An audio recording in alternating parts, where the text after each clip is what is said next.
کی ضرورت کیوں پیش آئی؟ اور جواب خود ہی دیا کہ اس کی وجہ نہ ہندوؤں کی تنگ نظری ہے نہ انگریز کی چال، یہ اسلام کا بنیادی تقاضا ہے۔ تو یہ اسلام کا بنیادی تقاضا تھا۔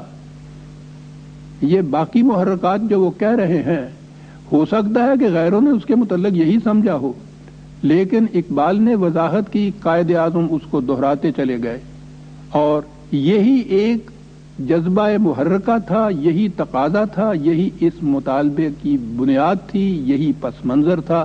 اس کے علاوہ جو کچھ کہا جائے گا وہ نہ اقبال نے کہا، نہ قائد اعظم نے، نہ وہ اسلامی ہو سکتا ہے۔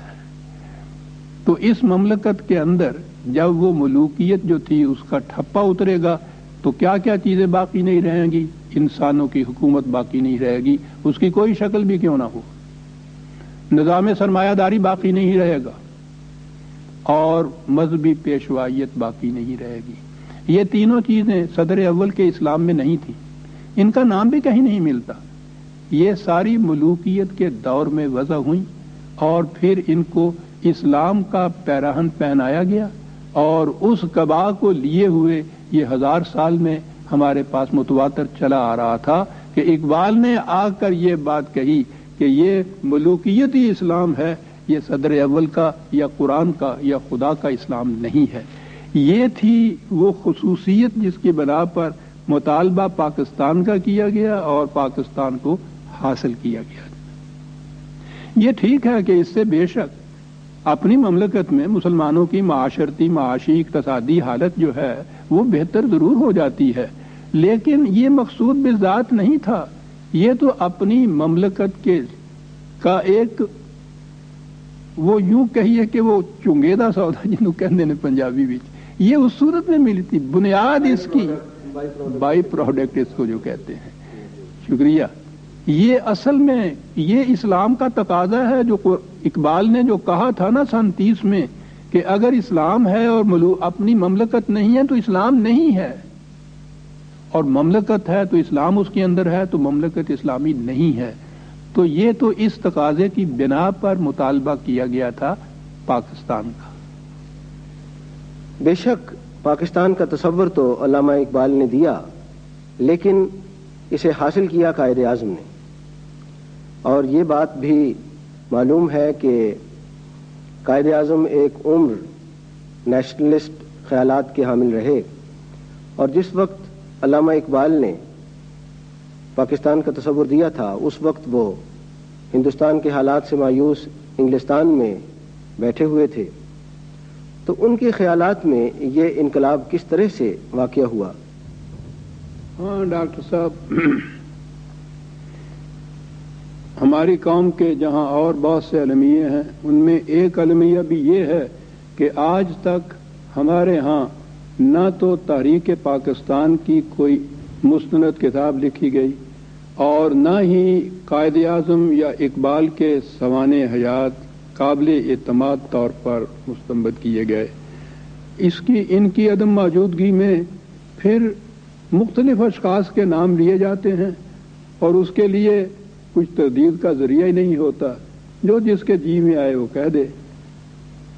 تو ہمیں اس سوال کے جواب کے لیے بہرحال قرائن اور شواہد پر ہی انحصار کرنا پڑتا ہے، یا کہیں سے کوئی ایسی چیز تائید میں مل جائے جسے تاریخی کہا جا سکے۔ اقبال کی عظمت اس میں بھی ہے کہ بہیں ہمہ بالغ نظری، وہ اپنے متعلق کسی غلط فہمی میں مبتلا نہیں تھا، وہ اپنی حدود استطاعت سے بخوبی واقف تھا۔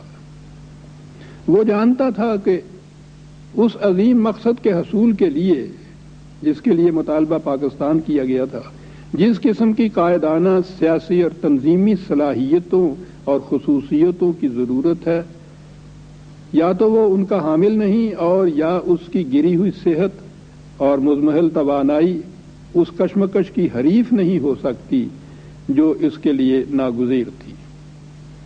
اس بنا پر اس کی نگاہ بصیرت ایک ایسی شخصیت کی تلاش میں نکلی جو اس فریضہ سے عہدہ برا ہونے کی سکت رکھتا ہو، اور اس مقام پر پہنچ کر انسان واقعی ورطہ حیرت میں گم ہو کر رہ جاتا ہے کہ اس کی نگاہ تجسس جا کر ٹکی تو کس شخصیت پر ٹکی؟ اس شخصیت پر جس کے متعلق آپ نے خود ہی اپنے سوال میں یہ فرما دیا کہ جس کی ساری زندگی اقبال کے نظریات اور تصورات کے یکسر خلاف تھی. یہ شخصیت تھی محمد علی جناح کی، جس کا نظریہ نیشنلزم، عقیدہ نیشنلزم اور عمل نیشنلزم تھا. وہ ہندوؤں اور مسلمانوں پر مشتمل متحدہ قومیت کا علم بردار اور وطنی جمہوریت کا داعی تھا، جس کی ساری زندگی انہی وادیوں کی دشت پیمائیوں اور صحرا نوردیوں میں گزری تھی. اور جب وہ اپنی تگ و تاز میں ناکام رہ گیا تو بجائے اس کے کہ اپنے نظریات میں تبدیلی کر لے، وہ دل برداشتہ ہو کر وطن سے دور انگلستان جا بیٹھا اور مستقل طور پر وہیں رہنے کا فیصلہ کر لیا. اقبال کی نگاہ دورس نے اس مقصد کے حصول کے لیے جو جناح کے مسلک کے یکسر خلاف تھا، جناح کا انتخاب کیا، اور انتخاب کیا تو اس حتم و یقین کے ساتھ کہ انہیں ایک خط میں لکھا کہ میں جانتا ہوں کہ آپ بہت مصروف ہیں، لیکن مجھے معلوم ہے کہ میرا آپ کو بار بار لکھنا گراں نہیں گزرتا ہوگا. میرے اس تکرار و اصرار کی وجہ یہ ہے کہ میری نگاہوں میں اس وقت ہندوستان بھر میں آپ ہی وہ واحد مسلمان ہیں جس کے ساتھ ملت کو اپنی یہ امیدیں وابستہ کرنے کا حق ہے کہ آپ اس طوفان میں جو یہاں آنے والا ہے اس کشتی کو صحیح و سالم بامن و عافیت ساحل مراد تک لے جائیں گے. یہ جو اقبال کے خطوط جناح کے نام ہیں اور جن کا انٹروڈکشن خود قائد اعظم نے لکھا تھا، اس میں یہ خط شامل ہے. ظاہر ہے کہ مسٹر جناح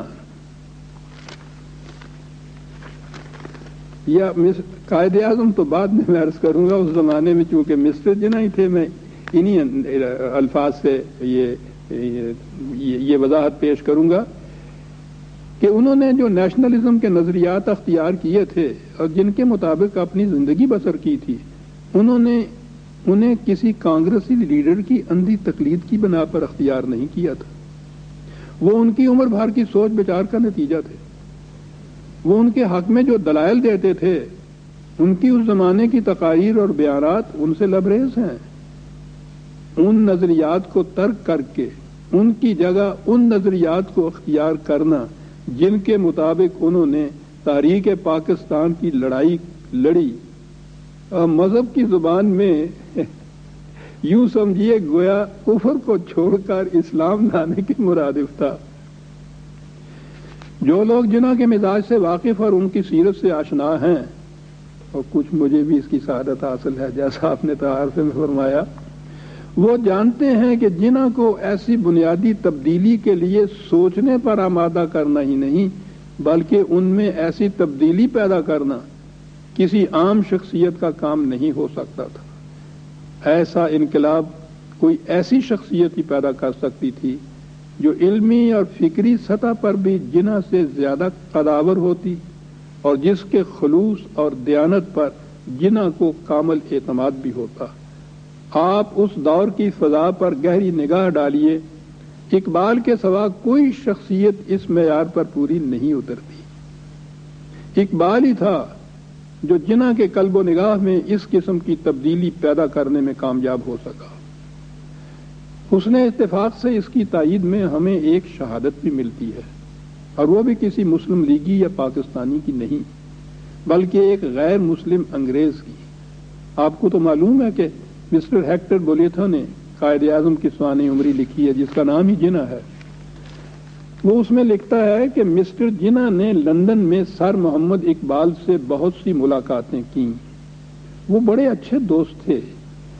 مسٹر جناح اگرچہ اپنے سابقہ سیاسی مسلک کے متعلق اب کسی غلط فہمی میں نہیں تھے، وہیں ہمہ وہ اقبال کے دلائل سے اتنی جلدی متفق نہیں ہوئے. اس میں قریب 10 سال کا عرصہ لگ گیا. میں سمجھتا ہوں یہاں غلط فہمی ہوئی ہے ایکٹر کو.